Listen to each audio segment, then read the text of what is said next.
जय हिंद। मैं थेमा का मोहसिन रशीद टोंक। 12th की पॉलिटिकल साइंस राजस्थान बोर्ड की किताबों में जो एंटी इस्लामिक कंटेंट छापा गया उसके बारे में आप सबको पता ही है कि कैसे इस्लाम को टेररिज्म के साथ जोड़ा गया, और उस पर हमने काफ़ी विरोध भी दर्ज कराया। विधानसभा में भी ये मैटर उठा और दुनिया के कई अखबारों ने और भारत के काफ़ी बड़े अखबारों ने इस मामले को छापा। जब ज़्यादा तहकीकात की गई तो पता चला कि ये मामला, ये कंटेंट जो है ये बीजेपी के टाइम में 12th की पॉलिटिकल साइंस की किताब में जोड़ा गया था। उसके बाद बीजेपी के दो विधायक हैं, वासुदेव देवनानी और अशोक लाहोटी, इन्होंने इस मामले को उठाया।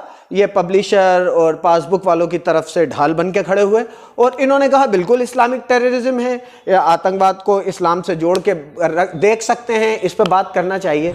मैं राजस्थान की विधानसभा से मांग कर रहा हूं विधायक होने के नाते कि देश की 90 करोड़ जनसंख्या, राजस्थान की 6.5 करोड़ जनसंख्या ये चाहती है कि इस्लामिक आतंकवाद पर खुलकर चर्चा हो। देश को आज़ाद हुए 75 वर्ष हो गए। यदि आज भी हम इन मुद्दों से डरेंगे और इस पर चर्चा नहीं करेंगे तो आखिर कहां जाएगा देश। वासुदेव देवनानी जी पे मुझे हैरानी हुई कि आप इस्लाम को आतंकवाद से जोड़ने में बड़े इंटरेस्टेड हैं, जबकि आपकी फैमिली के खुद लोग एक इस्लामिक कंट्री दुबई में रह रहे हैं। अगर इस्लामिक आतंकवाद जैसी कोई चीज है तो आपकी फैमिली के जो लोग, आप समझ रहे हैं मैं किसकी बात कर रहा हूं, वो लोग पॉलिटिक्स में नहीं है, इसलिए मैं उनका नाम नहीं ले रहा। ये मेरी शराफत है। जो छुट्टियां मनाने दुबई जा रहे हैं, जो दुबई में रह रहे हैं, तो आपकी कम्युनिटी के बहुत सारे लोग हैं। आप जरा उनसे पूछिए कि दुबई एक इस्लामिक कंट्री है, वहां पर इस्लामिक आतंकवाद कितना है, कितना उनको आतंकवाद का सामना करना पड़ रहा है, कितने वो परेशान हैं। दुबई में रह रहे हैं, कमा रहे हैं, आपके घर से लोग दुबई छुट्टियां मनाने जा रहे हैं, मजे करने जा रहे हैं, वहां तो इस्लामिक आतंकवाद नहीं दिख रहा। यहां पर आप इस्लामिक आतंकवाद के सपोर्ट में हैं। तो देवनानी जी, अगर इस्लामिक आतंकवाद जैसी कोई चीज है तो आपको इस्लामिक कंट्रीज में इन लोगों को नहीं भेजना चाहिए जो बार बार वहां जाके और फोटो खींच खींच के फेसबुक पे डालते हैं। और आपके जो रिश्तेदार वहां रह रहे हैं वो तो बड़े रिस्की कंडीशन में रह रहे हैं। या ये हिंदू मुस्लिम और इस्लामिक आतंकवाद और धर्मवाद पे लड़ाने की चरस सिर्फ भारत में ही बेचना है।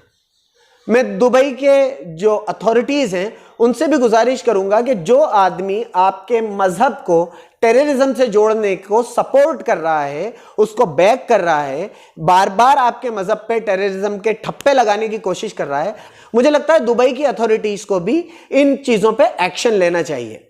जितने आतंकवादी पकड़े जाते हैं वो लगभग इस्लामी हैं।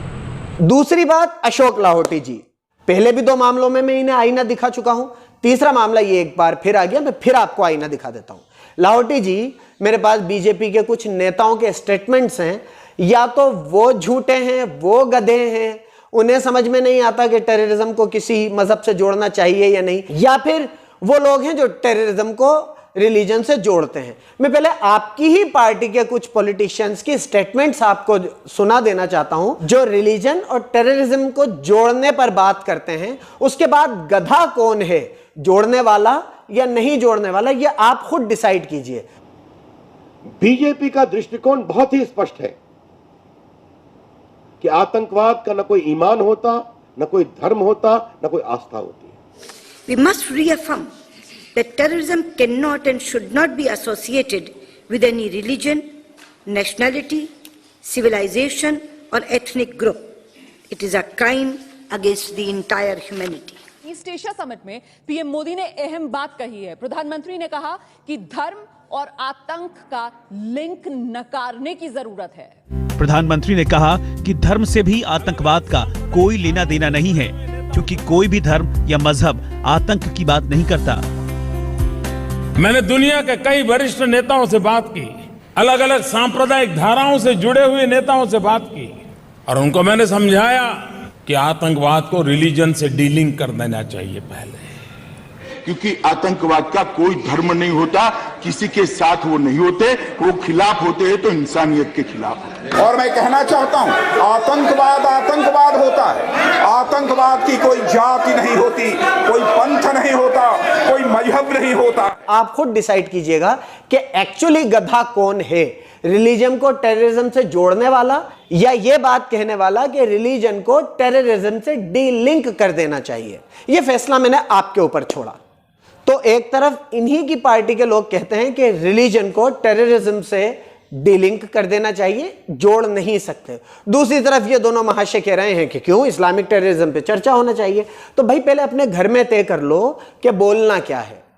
या तो आप उन्हें गधा साबित कर दो या उनसे खुद गधे होने का एक सर्टिफिकेट ले लो, क्योंकि इतनी दो मुंही बातें करना मेरी फितरत में नहीं है।